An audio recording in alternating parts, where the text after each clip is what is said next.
Hi, and once again, welcome to the show.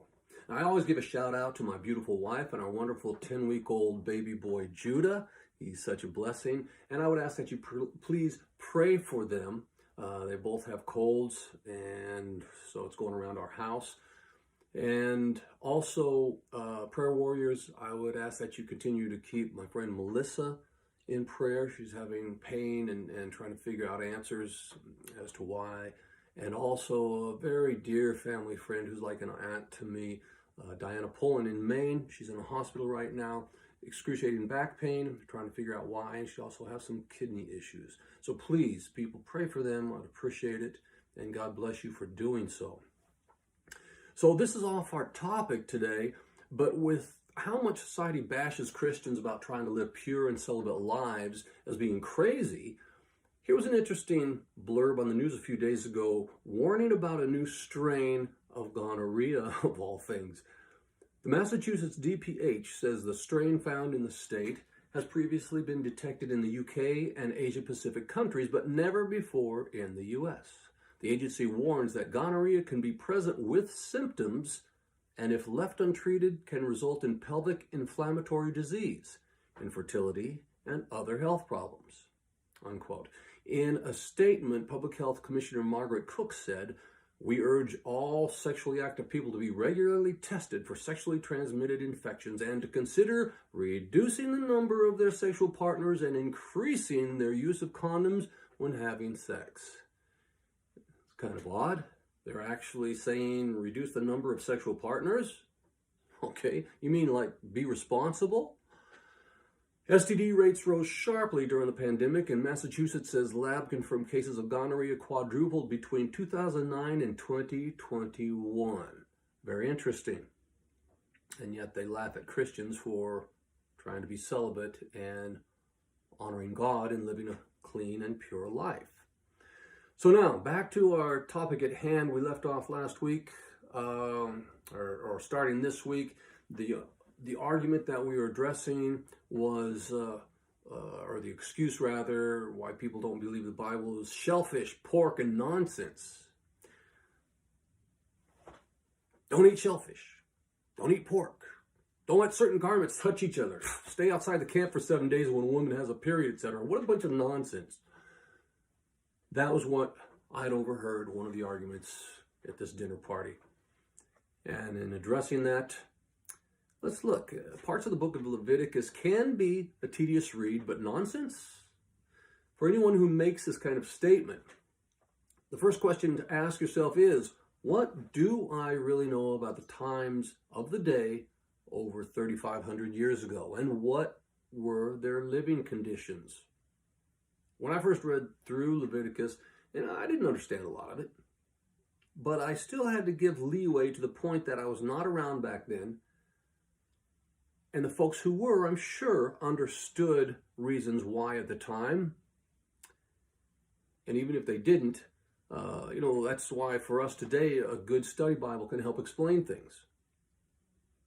But even if they didn't, they trusted God that He had their best interest at heart.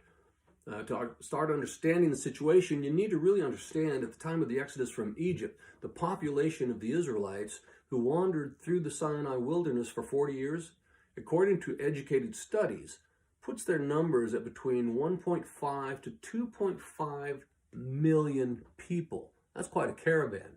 And that comes from www.bible.ca,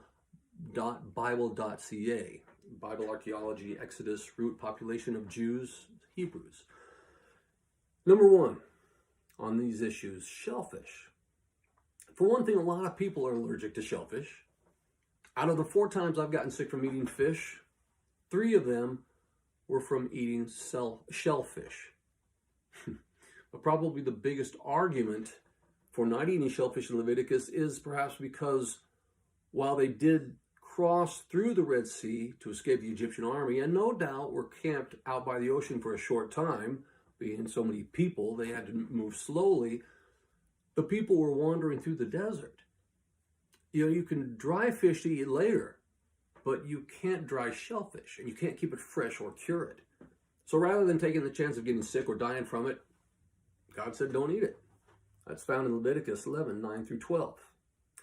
And here's a side note. Living in Las Vegas, I'm always amused when I see restaurant ads that say fresh fish or fresh seafood. Sure. Freshly thawed after being frozen and shipped here from somewhere on the east or west coast. So how old is it really? Number 2 in the argument is pork. It is called the other white meat. And while Wilbur can provide protein, vitamins, minerals, and fats, and can be smart, they are known to be dirty animals. They will eat anything and like to stay in muddy places, which makes their tissues toxic. The downside to eating porky pig is the connective tissues of pigs are rich in sulfur, which contributes to osteoporosis. It also contains high histamine levels, which cause allergic reactions. Pork also contains a lot of fats, which contribute to cholesterol levels in our bodies, and bad cholesterol blocks blood flow, making it hard for the blood to circulate. Recent studies reveals that contamination in pork is caused by parasites. I say recent studies, this is going back about 10 years ago or more. A contamination in pork is caused by parasites, which causes the disease trichinosis. Aside from undercooked pork causing bacterial contamination in our body, pork is usually highly salted to cure it, but too much salt can lead to the hardening of arteries and high blood pressure, resulting in heart attacks, strokes, and coma. So even if the ancient Israelites did not know why not to eat the pork, God in his infinite wisdom knew they should not. Therefore, he was protecting his chosen people from health ailments. That comes from knowswhy.com health. Why is pork bad for you? Also see Leviticus 11, 1 through 8. The number 3 argument is wool and linen. Do not let the linen and wool garments touch. Leviticus 19:19, Deuteronomy 22:11. The law is to be observed. It is to be observed, and it did not prohibit the Israelites wearing many different kinds of cloths together. Only these 2 were specified. And the observations and research of modern science have proven that wool, when combined with linen, increases its power of passing off the electricity from the body. In hot climates, it brings on malignant fevers and exhausts the strength. And when passing off from the body, it meets with the heated air, inflames, and excoriates like a blister. That's from Whitlaw online. And not only that, but because of the fabric differences, wool shrinks when wet and dried. Therefore, they could not sew or interweave the 2 fabrics together, proving once again that God knew what worked and what didn't. Now that's just common sense stuff and health issues. The other thing is God required the priests to wear linen as a sacramental type thing. It was, or a ceremonial type thing. It was what he required in the temple.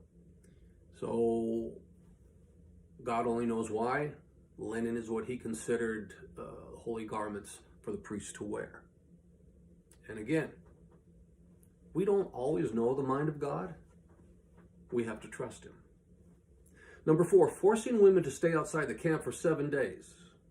Oh man, people took this argument and this excuse and were saying, it's how misogynistic and et cetera, et cetera. But look at it a different way. Have you ever gone to have blood drawn? The nurse won't do it without gloves on.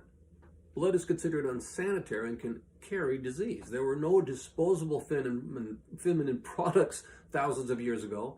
Undergarments could get bloody, and having bloody rags or clothes around is unsanitary and draws flies and causes bacterial infections, etc., etc. There were no clean sanitary bathrooms or running water sewers like we have today.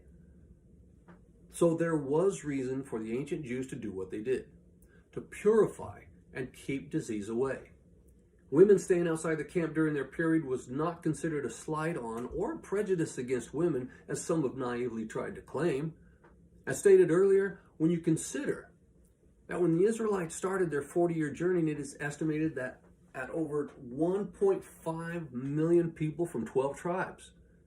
So I got to thinking about this. That would mean there were possibly 12 women's camps outside the 12 regular camps, which would have not just hundreds, but thousands of women camping in tents within each outside camp.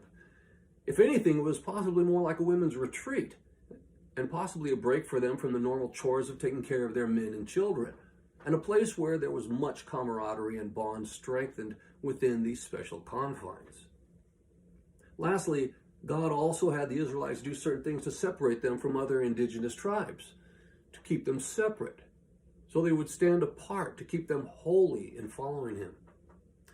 Male circumcision, for example, is one of those things, and also found to be a more sanitary practice. Even today, the traditional or Hasidic Jews stand apart in their hairstyles and clothing as they retain their tradition in keeping themselves separate. Next topic was people back then were ignorant, didn't know anything. Yeah, man. Really? Then how does someone explain this verse dated approximately 740 BC by the prophet Isaiah? It is he, God, that sits upon the circle of the earth, and the inhabitants thereof are as grasshoppers that stretch out the heavens as a curtain and spreads them out as a tent to dwell in. Isaiah 40:22. The circle of the earth. Oh, that sounds like a globe, doesn't it? Not a flat earth. The inhabitants thereof are as grasshoppers, and God that stretches out the heavens as a curtain. This was before telescopes to view the stars. This was supposedly before mankind had traveled around the world. If they were so dumb, then how is it that in the Dark or Middle Ages, 1000, basically from the year 1000 to 1492 AD, they thought the world was flat, and you could sail off the edge of the ocean and drop off into who knows what. But in the Old Testament, roughly 740 years before Christ, and over 2,200 years before Columbus sailed across the ocean to the Americas, the prophet Isaiah knew the world was round, only by God. And we know because of Jesus, too, 2,000 years ago, statements he made. And before NASA discovered the universe is ever expanding, Isaiah told us that God stretches out the heavens like a curtain across a curtain rod. It's fascinating. Or how about this statement by Job in 1600 BC? Now, if you're going to look at the Old Testament and you're not familiar with it, the book of Job, it's spelled G-O-B, like Job, but it's pronounced Job, B-O-J-O-B-E. Don't ask me why, that's just the way it is. Job said this over 3,500 years before NASA put a man on the moon. He, God, stretches out the north over the empty place and hangs the earth upon nothing. Job 26:7. They couldn't see what the earth looked like in space, yet he knew. He understood. The earth had no pillars. It had nothing to hang from. It sits in space like everything else. When speaking about coming back to collect his believers, Christ said it will be one quick moment, in the twinkling of an eye, in what is known as the rapture. Now, some people have come up with the argument that the word rapture isn't mentioned in the Bible, so they don't believe it will take place. Well, the term Holy Trinity is also not mentioned, yet we believe from all the scriptures and the meaning put together that there is a Holy Trinity. It's obvious. One God in three persons. It's obvious when you put it together, there is what's going to be called or considered a rapture when Christ comes back to collect his own. I tell you, in that night there shall be two men sleeping, the one shall be taken and the other shall be left. Two men shall be working in the field, the one shall be taken and the other left. That's from Luke 17:34 and 36. That's one moment, and both happen at the same time. The one is taken at night, the other taken during the day. That can only happen clear around the world from each other. That statement was made by Jesus nearly 2,000 years ago. So people weren't all that stupid or ignorant back then, as some try to claim. For non-biblical examples of math, skill, and architectural talent, one only has to look at the pyramids in Egypt, or the Roman aqueducts and the Colosseum, etc. Sure, they were ignorant about electronic and radio waves, but obviously there were a number of certain things that certain groups of people were not ignorant about. And we're not all as smart as we may think we are today, even in the computer age.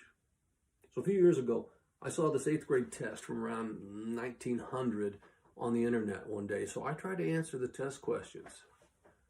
I'll admit I'm no genius when it comes to schoolwork, but that test made me feel like an idiot. I would dare say probably most college grads would not pass it. Well, I'd definitely say most college grads would not pass it. So we're not always as smart as we think we may be in certain areas. That being said, in this present time, it's not really fair to the writers of the Bible or yourself to make all these unfounded claims, blowing it off and dismissing it as fairy tales, given the overwhelming evidence to the contrary. Especially given the fact that the 300 prophecies in the Old Testament about the coming Messiah were all fulfilled in the God-man Jesus Christ. If you don't want to believe because you want to live your life the way you want to, so be it. You got free will. That's what God has given us all liberty to do with free will. You can live how you want to, how you choose to. But is that really how God wants us to live? Does God want you to live the lifestyle you're living? Remember, God's standards is different than our standard. We see things from a physical view, while He views things from a spiritual one, which brings us back to truth. What is truth? Here's what Jesus said about truth, and I've quoted this before in past shows. I am the way, the truth, and the life, and no one comes to the Father but through me. John 14:6. Jesus' own words. Christ said it, not me. It's not my own personal truth. I didn't create it. He said He is the way. He is the only way. He is the truth. That's what Jesus claims. The one who lowered Himself to our level to become human, came to earth and sacrificed His own life for others. Those are His words, and those were His deeds, and that was His plan. We can choose to believe it or not. Which also means someday we have to stand and face God and give an account of why we chose to believe it or not to believe. And why we reject Christ and His message of salvation, or what we did with it once we chose it. We will stand accountable. God won't judge us for what we don't know, but by what we did do with the knowledge of His Son. God gives us a choice to make. Therefore, if you have heard about the gospel or have had opportunity to be exposed to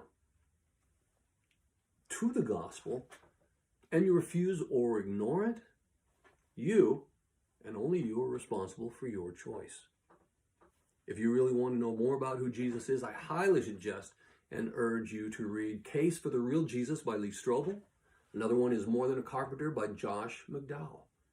Or find a nice study Bible and read the book of John, and then you can get a good idea for yourself of who Jesus was and is. I always advocate reading the Bible, of course. Go right to the source. Here's another argument. Jesus never wrote those things. Other people did. Now, we've already established whom these other people were, His followers, who spent most of their time around Jesus for 3 years. And through their writings of Jesus' words, the message delivered to us is clear. Jesus, I imagine, was rather busy in His ministry to be sitting down and journaling everything He was doing. Besides, if Jesus had written all these things down Himself, it would always be subject, rather, to whether it was embellished by Him or not. And you know what's true. Everyone would question that. He would have been accused of falsifying facts to gain followers. So it was better for those who were closest to Him for 3 years, who had nothing to gain materialistically from it, to testify of the facts so as not to be tainted or considered tainted. And yet people still do that today. Look at their lifestyles. What purpose was there? What really should be questioned in the base of any religion is, A, who authored it? And did the self-proclaimed founder or so-called prophet of God pen it himself? And B, who are the witnesses? And where is the proof? And is it contradictory? I.e. the origins of Mormonism and Buddhism and Islam and Jehovah's Witness. Many don't realize that the Buddha's words were not written down until over 700 years after his death. So why isn't anyone questioning the authenticity of these other religions? And who better to write down the narratives of the very ones who lived and experienced it, but the very disciples who were there, 24/7, followed him, lived with him for 3 years. I come not to destroy the law, but to fulfill it, Jesus said in Matthew 5:17. To quote pastor and missionary Lance Patterson, yes, he's my brother, the law was written to point men to Christ. The sacrifices of the Old Testament were all a picture of what was to come. Christ fulfilled all that at the cross so that today we are no longer under the law, but under grace. We don't have to live by the law because that would include all the sacrifices and ceremonies, but we are to follow the 10 Commandments. Those are reiterated in the New Testament. Jesus said in John 13:34, "A new command I give you, love one another as I have loved you." So you must love one another. That means forgiveness. Meaning, have compassion. And of course, forgiveness for one another. Bringing a new commandment, however, does not mean to ignore the rest of them. Love covers a multitude of sins, but sin is still sin, and we are still to follow the other 10. Learn to love, and you will be able to forgive a bit more. Learn to judge righteously with love, and you won't be so harsh or quick to condemn. And be in threat of being judged in the same way when it comes to your own faults. So put another way, what Christ is saying is, just because I tell you to love and have compassion does not mean that love excuses bad behavior or disobedience. This new law does not excuse sin. Plainly put, it helps us to have compassion for the sinner, just as we would have compassion for our loved ones or ourselves. For as by one man's disobedience, which was Adam, many were made sinners, so by the obedience of one, which is Jesus, shall many be made righteous. Romans 5:19. And forgiveness is so difficult at times. It's hard. When people wrong us, it is hard. And I really had to face that a couple of years ago. 2 and 3 years ago, my mother passed away. 3 years ago. And the man she was married to did not treat her well. And especially the last 6 months of her life, his true colors really showed. And saw how he treated her and acted towards her. And that was a hard road. Finding forgiveness in my heart for him was tough. And I wrote a chapter about forgiveness, which is in our chaplaincy book on forgiveness. Forgiveness is. Mine was forgiveness is selflessness.